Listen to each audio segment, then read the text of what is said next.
TechFlow by WorkCom. Bem-vindos! O TechFlow by WorkCom está de volta com a segunda série totalmente dedicada a Customer Experience nos Contact Centers. Nesta série, vamos abordar a evolução e os novos desafios do setor, assim como a jornada do cliente, a transição para a cloud e as novas tecnologias.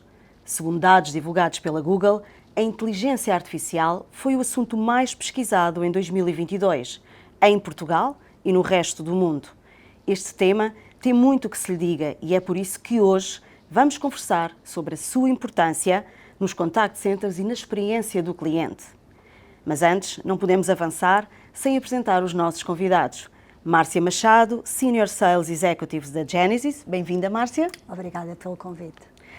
E Nuno Pimentel, Senior Sales Specialist da WorkCom. Nuno, bem-vindo. Obrigado pelo convite. Vamos começar contigo. Certo. De acordo com um estudo do MIT Connections, as empresas com mais sucesso em Customer Experience são aquelas que investem em inteligência artificial.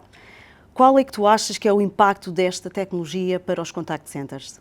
Bom, a inteligência artificial tem tido um impacto muito significativo na evolução desta área, dos contact centers. E em vários aspectos. Mas eu acho que está um pouco relacionado com o facto da a própria sociedade estar a tomar uma aceleração muito forte. Os clientes têm cada vez mais outro tipo de requisitos, querem uma resposta rápida, adequada, segundo no canal que mais gostam ou que preferem e à hora que lhes dá mais jeito. Okay? Portanto, existe aqui um conjunto de condimentos que as organizações precisam de adaptar os seus serviços, a sua resposta, para conseguir dar cobre a estas necessidades. E, nesse sentido, a inteligência artificial é uma tecnologia que está a dispor e que os ajuda na obtenção destes resultados. Onde é que se vê o impacto atualmente? Vê-se muito, por exemplo, nos bots ou nos self-service, na parte de self-service, com apoio aos bots. Os bots atualmente já são mais do que comuns, já estão disponíveis e em todas as áreas.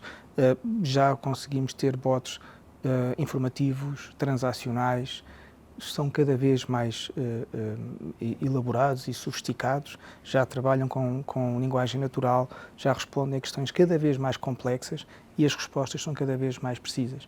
Ou seja, é uma tecnologia que, no fundo, é muito interessante e que consegue ajudar as organizações a resolver estes problemas da nossa sociedade do dia a hoje.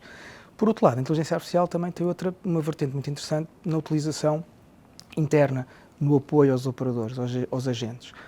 Por exemplo, nós podemos estar em comunicação e colocam-me uma questão e o próprio sistema, tendo em conta o contexto da comunicação, o que estamos a falar, a informação do cliente, consegue prestar um conjunto de opções de resposta em que eu, agente, posso escolher qual é aquela que se adequa mais ao tipo de conversa que estamos a ter.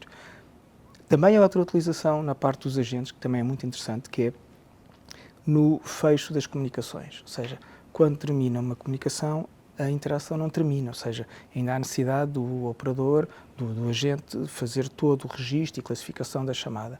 E utilizando tecnologias de inteligência artificial, como, por exemplo, o ChatGPT, é possível criar um resumo de toda a comunicação e uma tipificação automática que o agente pode só apenas fazer uns pequenos ajustes e fechar a comunicação. Vantagens são, por exemplo, todas as comunicações têm um resumo, coisa que atualmente não existe. É padronizado, porque eu tenho uma forma de escrita, a Márcia tem outra, portanto temos outras formas de identificar o problema e fica tudo padronizado. Outra vantagem também é o facto de eu libertar os meus agentes para começar a receber novas interações. Depois existem outras aplicações também da inteligência artificial, como o encaminhamento de chamadas, baseado não só em skills, mas em informação existente e utilização de algoritmos de inteligência artificial para fazer essa entrega de chamadas, automatização de processos. Existe uma série de áreas em que a inteligência artificial realmente está a ajudar imenso atualmente os contact centers. Mas aquilo que vemos no mercado, e acho que é uma tendência do mercado, é que as empresas estão a seguir um caminho que é chamado a hiperpersonalização.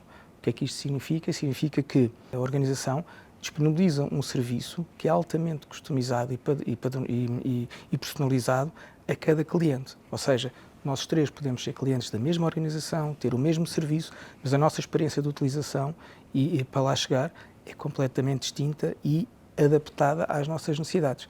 Por exemplo, já se vê agora um caso fora dos contact centers, por exemplo, o Netflix ou o Spotify, onde já existe uma aproximação a esta hiperpersonalização. Márcia, pegando aqui nesta conversa dos bots, na diversidade de bots que temos atualmente, na tua opinião, entre o chatbot, o videochat ou o virtual assistant, qual destes é que achas que conquista o troféu para a melhor solução para contact centers? Bom, na nossa opinião, o troféu pode ir para cada um deles ou até mesmo em conjunto, ok? Acho que vai sempre depender do tipo de vertical que estaremos a falar e também daquilo que o próprio contact center quer dar aos seus clientes. Se calhar até a título de exemplo, para tentarmos perceber aqui onde é que se encaixa cada um deles, cada um dos verticais, o chatbot é muito utilizado quando há um grande volume de chamadas, portanto, quando há muito tráfego e quando queremos dar uma resposta de uma forma imediata. Temos, por exemplo, de situação, uma compra de uma viagem online. Cada vez mais nós gostamos de fazer esse tipo de compras online, mas gostamos de sentir que também estamos a ser acompanhados e que se tivermos alguma dúvida conseguimos tirar a dúvida rapidamente. Também uma compra no retalho, por exemplo, estamos a comprar um livro, online temos uma dúvida, alguém que nos consiga dar a resposta de uma forma imediata. Portanto, o chatbot para este tipo de mercado, para este tipo de vertical, é extremamente útil. Depois, para a parte de videochat, o videochat dá-nos a ideia que estamos a ter uma interação quase personalizada, não é? Quase real, não é? Como se fôssemos, por exemplo, à banca, como se fôssemos a um balcão. E este canal é exatamente muito utilizado pela banca, já está a ser inclusive utilizado para a renegociação de empréstimos, renegociação de valores, portanto, há aquele sentimento que é como se as pessoas estivessem no mesmo sítio, não estão, não é? Estão em vídeo, mas dá exatamente o sentimento de algo personalizado e algo direto. Também é muito utilizado, começou por ser utilizado na parte clínica durante o tempo Covid, em que muitos de nós tivemos que recorrer ao vídeo para conseguirmos fazer as nossas consultas, não é? Porque era uma necessidade, exatamente, a teleconsulta, mas é algo que veio para ficar. Eu inicialmente pensei que era só para a altura do Covid, mas não. O mercado diz-nos exatamente que veio para ficar, porque ao dia 2 já conseguimos voltar a ter o cuidado que tínhamos há uns anos atrás, que é fazer os exames de rotina, por exemplo, uma vez por ano, e gostamos de fazer os exames, mas gostamos mais ainda se 15 dias depois ou 3 semanas depois pudermos fazer essa consulta online com o médico, em que só estamos ali a avaliar os resultados e ver se é necessário fazer algum acompanhamento mais especial, não é? E aí o videochat funciona muito bem. A pessoa sente-se muito confortável e não tem que retirar o seu tempo para as deslocações, para as esperas, portanto, é uma situação que veio mesmo para ficar. Por fim, os virtual assistants, que são muito utilizados para serviços e para contact centers que queiram estar disponíveis 7 dias por semana, 24 horas, ok? Há essa necessidade, as pessoas gostam de sentir que há serviços que estão sempre disponíveis, portanto, acaba por ser muito utilizado. Portanto, em título de resumo, não há um troféu que a gente possa dizer é para este ou para o vídeo, não há para todos, provavelmente há para todos, dependendo da categoria e do objetivo que for do contact center. Pegando aqui também no que a Márcia nos estava a explicar, do processo de sentimento que nós temos, que estas máquinas vão ter que ter, não é? Cada vez mais. Nuno, em que medida é que tu achas que este processo de sentiment analysis pode antecipar problemas apenas com a análise dos níveis de satisfação de clientes em tempo real? Bem, esta tecnologia é muito interessante e é valiosa para a identificação de problemas, sejam eles problemas momentâneos ou naquela situação, ou para a criação ou a identificação de tendências.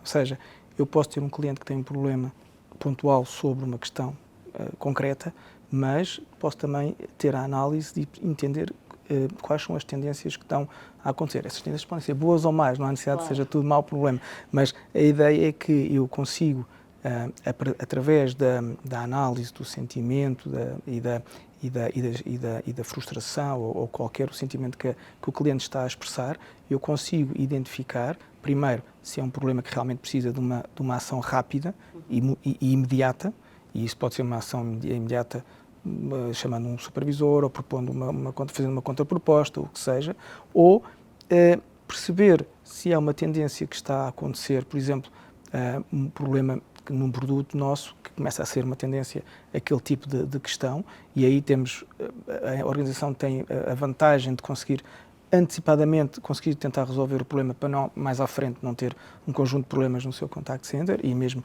baixar as vendas e tudo mais.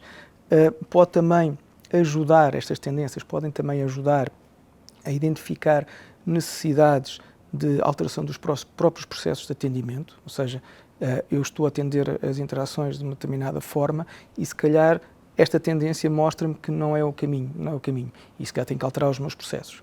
E também as necessidades de formação, ou seja, eu consigo identificar que realmente para conseguir resolver esta questão, eventualmente vou ter que dar outras valências aos meus agentes, no sentido de conseguir responder àquelas necessidades. No fundo, eu vejo, e na minha opinião, esta questão da sentiment analysis funciona muito como um alarme, ou seja, algo que nos identifica, levanta a bandeirinha e que nos diz, olha, atenção que tens aqui qualquer coisa para resolver.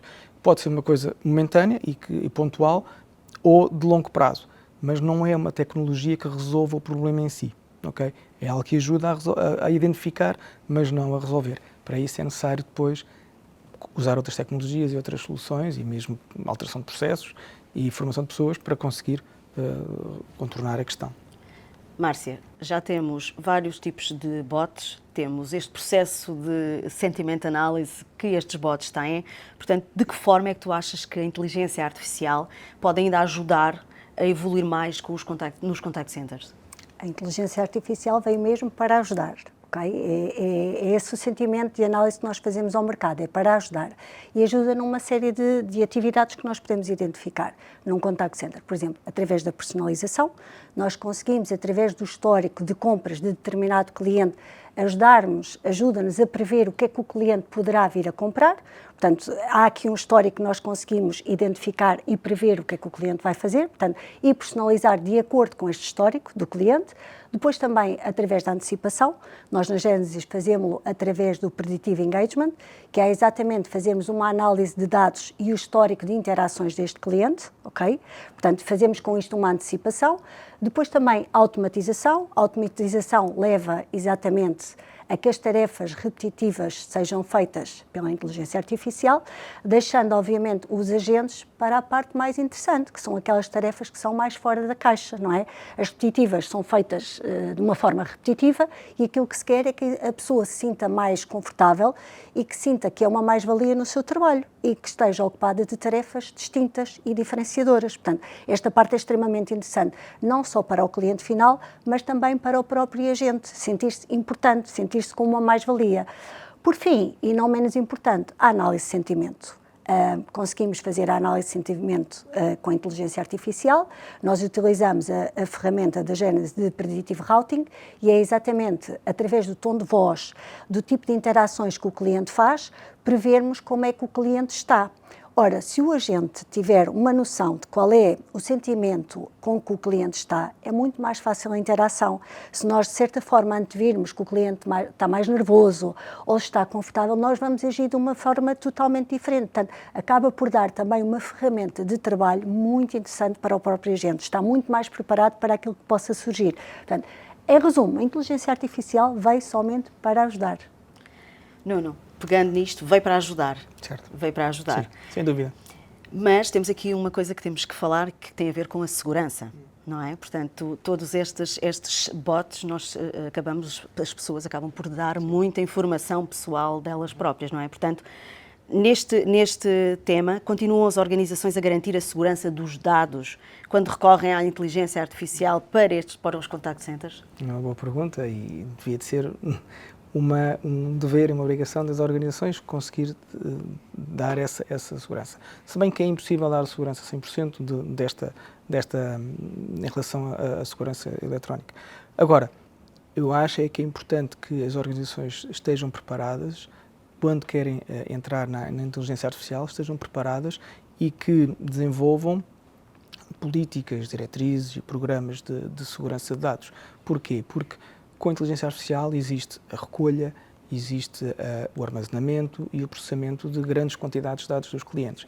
E é no fundo, uma ação por parte da organização que deve tomar, que é proteger essa informação contra o uso abusivo, contra roubo ou uso indevido de toda aquela informação. Portanto, é importante que a organização esteja preparada para conseguir, pelo menos, mitigar os riscos destas situações.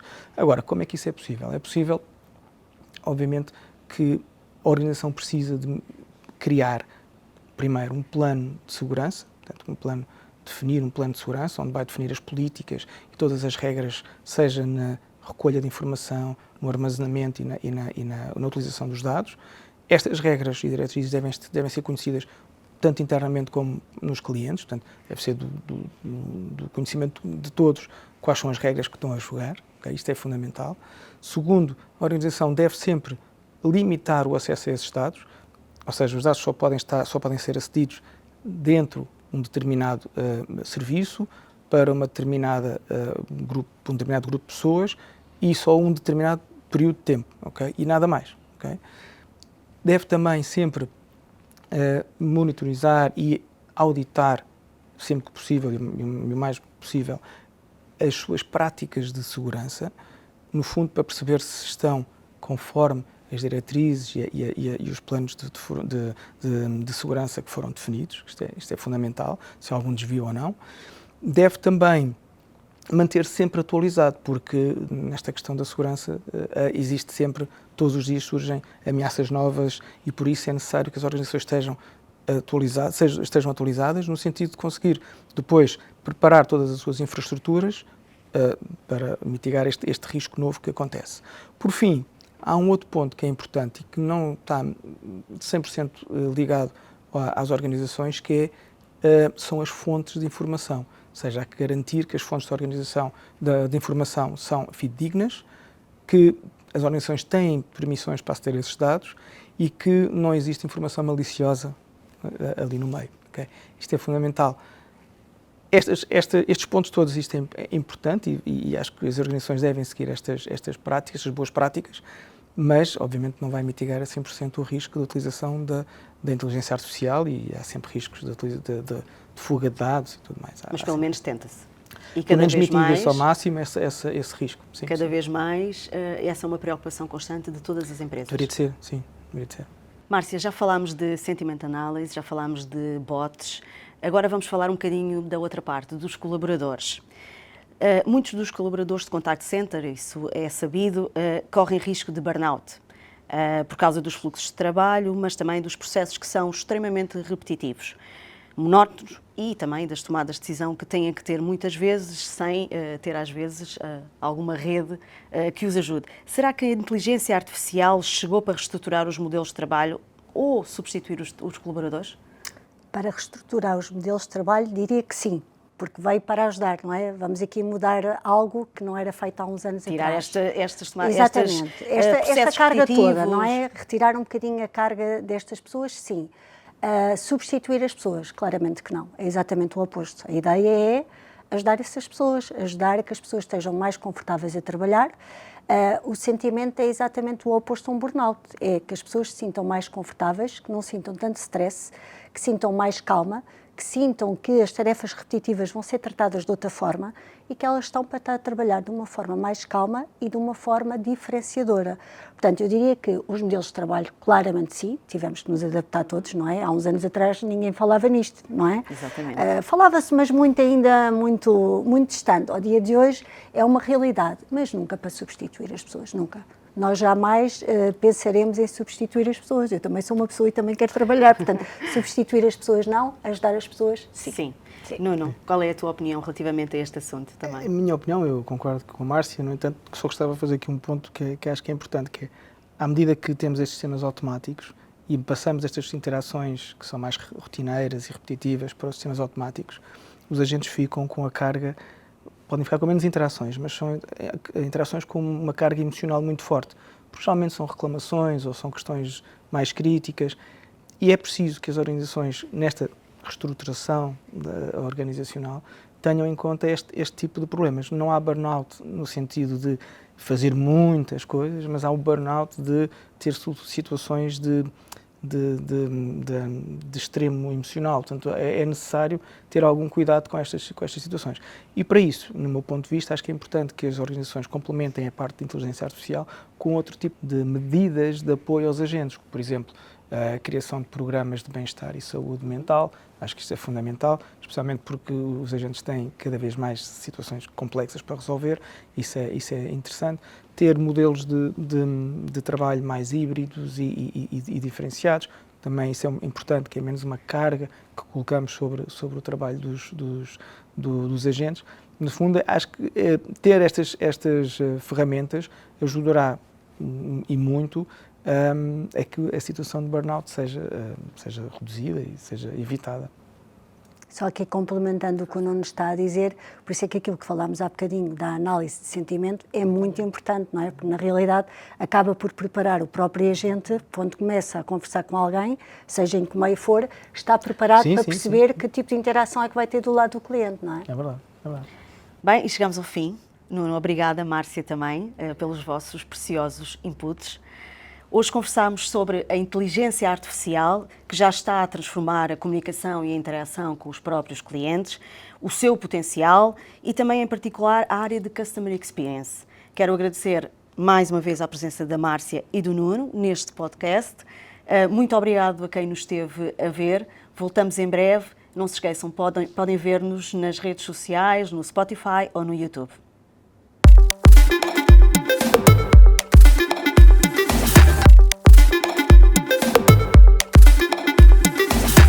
TechFlow by WorkCom.